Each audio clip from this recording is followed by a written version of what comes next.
చూస్ country delight, live better. ఇప్పుడే country delight యాప్ని download చేసుకోండి.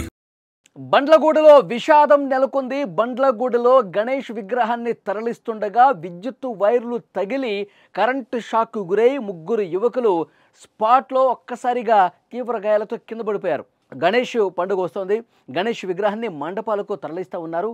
అయితే ఆ తరలించే క్రమంలో విద్యుత్తు వైర్లను అడ్డు తొలగించుకుని ముందుకు పోతూ ఉండాలి. కానీ ఉత్సాహంతో కొంతమంది యువకులు వైర్లున్నా ఏమున్నా పట్టించుకోకుండా అదేవిధంగా ముందుకు పోతూ ఉన్నారు. ఆ వైర్లు కరెంటుతో ఉన్నటువంటి పవర్ కలిగినటువంటి ఆ వైర్లు విగ్రహానికి తగలటం, ఆ విగ్రహాన్ని పట్టుకున్నటువంటి ఆ వెహికల్లో ఉన్న వాళ్ళు కరెంటు షాక్కు గురై ఒక్కసారిగా వాళ్ళు కింద పడిపోయారు, స్పృహ తప్పి పడిపోయారు.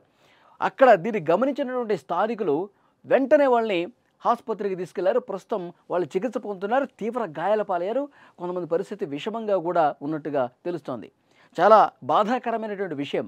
గణేష్ పండుగ వస్తున్నటువంటి సందర్భంగా సుదూర ప్రాంతాల నుంచి వాళ్ళు గణేష్ విగ్రహాలను తీసుకెళ్తూ ఉంటారు. అయితే ఇప్పుడు ప్రస్తుతం వర్షాలు పడతా ఉన్నాయి. తర్వాత కరెంట్ అందులో చాలా హెవీగా ప్రవహిస్తూ ఉంటుంది.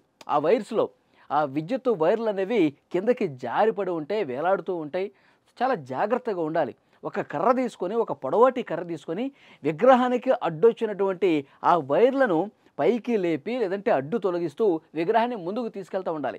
కానీ కొంతమంది యువకులు ఏం చేస్తున్నారంటే దీన్ని కనీసం పట్టించుకోవట్లేదు. చాలా నిర్లక్ష్యంగా ప్రదర్శిస్తూ ఉన్నారు. ఏం కాదులే అనే ధోరణితో ఉన్నారు. సో దీనివల్లే ప్రమాదాలు చోటు చేసుకుంటున్నాయి. చూడండి, ఇక్కడ ఈ బండ్లగూడలో జరిగిన ఈ ఘటనలో ముగ్గురు యువకులు ఆసుపత్రిలో ఇప్పుడు ప్రాణాపాయ స్థితిలో ఉన్నారు. చాలా బాధాకరమైన విషయం. మొన్న అర్ధరాత్రి రోజు రామంతపూర్లో శ్రీకృష్ణ జన్మాష్టమి వేడుకల్లో భాగంగా రాధేశ్యామ్ అనుకుంటూ వాళ్ళు శ్రీకృష్ణ నామస్మరణ చేసుకుంటూ ఊరేగింపు చేస్తూ ఉన్నారు. జన్మాష్టమి వేడుకల్లో భాగంగా రామంతపూర్లో వాళ్ళు కూడా విద్యుత్ వైర్లు తగిలినాయి. ఇది చాలా బాధాకరమైనటువంటి విషయం. విద్యుత్ వైర్లు తగిలి వాళ్ళు ప్రయాణిస్తున్నటువంటి ఆ వెహికల్ ఏదైతే ఉందో, ఆ రథం ఏదైతే ఉందో, ఆ రథానికి వీళ్ళు పట్టుకుని ఉన్నారు. 9 మంది యువకులు ఉన్నారు. ఒక్కసారిగా కరెంటు షాక్ కొడితే వాళ్ళు ఎగిరి అవతల పడ్డారు. 2 డేస్ క్రితం జరిగింది ఇది. ఎగిరి అవతల పడ్డారు. వెంటనే ఇక తోటి భక్తులు, అక్కడ ఉన్నటువంటి ఫ్రెండ్స్ అందరూ కూడా వాళ్ళు బతికించే ప్రయత్నం చేశారు. ఒక్కసారిగా కరెంట్ షాక్తో స్పృహ తప్పి పడిపోయారు. వాళ్ళ మీద సిపిఆర్ చేశారు. గుండెల మీద బాగా నొక్కి ఎంత సిపిఆర్ చేసినా ఉపయోగం లేకుండా పోయింది. స్పాట్లోనే 5గురు కూడా చనిపోయిన పరిస్థితి ఉంది. ఎంత దారుణం చూడండి. యాక్చువల్గా ఈ జన్మాష్టమి వేడుకల్లో జరిగింది. రథం ఉంది. రథాన్ని ఒక వెహికల్ ముందు నుంచి లాగుతుంది. ఆ వెహికల్ కదలట్లా. ఆ వెహికల్తో సమస్య వచ్చింది. సరే, ఆ వెహికల్ని పక్కన పెట్టేసి ఈ యువకులు ఎవరైతే ఉన్నారో మనమే లాగుదాం, వెహికల్ పాడైపోయింది కదా, మనమే లాక్కుంటూ రథాన్ని ముందుకు తీసుకెళ్దాం, జై శ్రీకృష్ణ అనుకుంటూ వాళ్ళు ముందుకు పోయారు. అయితే వర్షాలు పడుతున్నాయి. రోడ్ల మీద కరెంటు తీగలు కొంచెం కిందకి జారిపడిపోయి వేలాడుతూ ఉన్నాయి. వాటిని మనం తొలగించాలి, జాగ్రత్తగా తొలగించాలి. ఏమాత్రం మనం నిర్లక్ష్యం చేసినా, ఏమాత్రం అశ్రద్ధ చూపినా, ఏమాత్రం మనం ఏమరపాటుగా ఉన్నా కరెంట్ షాక్కి గురవుతామని చెప్పి వాళ్ళు ఆలోచించలా. వాళ్ళు ఒకటే సందడి చేసుకుంటూ, ఊరేగింపు చేసుకుంటూ వాళ్ళకు ఉత్సాహంతో ముందుకు పోతున్నారు. జాగ్రత్తలు కనీసం తీసుకోకపోవటం వల్ల ఇలాంటి ఘటనలు జరిగినటువంటి పరిస్థితి ఉంది. పాపం 5గురు స్పాట్లో చనిపోయారండి. ఎంత దారుణం.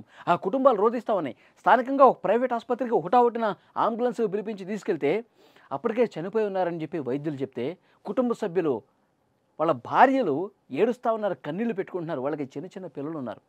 చూసారా, ఒక చిన్నపాటి నిర్లక్ష్యం, ఒక చిన్నపాటి అజాగ్రత్త కుటుంబాల్ని రోడ్ల మీదకి తీసుకొచ్చినటువంటి పరిస్థితి ఉంది. ఇప్పుడు వాళ్ళకి కుటుంబ పెద్ద పోతే ఆ కుటుంబాన్ని సాకేది ఎవరండి? ఆ చిన్న చిన్న పిల్లలు ఉన్నారు. వాళ్ళ భవిష్యత్తుకి ఆధారం ఏంటండి? మనం రోడ్ల మీదకి వచ్చి ఉత్సాహంగా విగ్రహాలు తీసుకుపోతాం, మన పండగ వాతావరణంలో ఉంటాం. కానీ జాగ్రత్తలు తీసుకోవాలి. కనీసం జాగ్రత్తలు పాటించకపోవటం వల్ల జీవితాలు నాశనం అయిపోతున్నాయి కదా. సో డెఫినెట్గా ఇప్పుడు పండగల సీజన్ ఇది. బండ్లగూడలో కూడా గణేష్ విగ్రహాన్ని మండపాన్ని తీసుకెళ్తుంటే నగదు ఘటన జరిగింది. అందులోనూ వర్షాలు పడతా ఉన్నాయి. సో డెఫినెట్గా ఈ పండుగల సమయంలో, ఊరేగింపుల సమయంలో యువకులందరూ జాగ్రత్తగా ఉండాలి. విగ్రహాల్ని మండపానికి తీసుకెళ్లేటప్పుడు కావచ్చు, మండపం నుంచి ఊరేగింపు చేసేటప్పుడు కావచ్చు, నిమజ్జనానికి తీసుకెళ్లేటప్పుడు కావచ్చు, చాలా జాగ్రత్తగా ఉండాల్సిన అవసరం ఉంది. జీవితాలు కోల్పోయే ప్రమాదం ఉంది నిర్లక్ష్యం చేస్తే.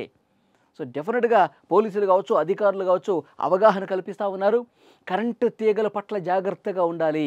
ఎందుకంటే హై టెన్షన్ వైర్లు ఉంటాయి, వర్షాకాలంలో కిందకి జారబడి ఉంటాయి, అందులో కరెంటు ప్రవహిస్తూ ఉంటుంది. మీరు ఏం కాదులే అని చెప్పి ముందుకు పోతే ప్రాణాలు కోల్పోయే ప్రమాదం ఉంది. చాలా అంటే చాలా జాగ్రత్తలుగా తీసుకొని ముందుకు పోవాల్సిన అవసరం ఉందని చెప్పి ఇప్పుడు ప్రస్తుతం అధికారులు చెప్తున్నారు. ఈ 2 ఘటనల్లో కూడా కేవలం 2 రోజుల వ్యవధిలో జరిగిన ఈ 2 ఘటనలు కూడా భయం కలిగిస్తున్నటువంటి పరిస్థితి ఉంది. తీవ్ర విషాదం హైదరాబాద్లో ఈ 2 ఘటనలు. కాబట్టి యువకులందరూ ఉత్సాహంగా ఇలాంటి ఊరేగింపులు చేసేటప్పుడు జాగ్రత్తలు తీసుకోండి.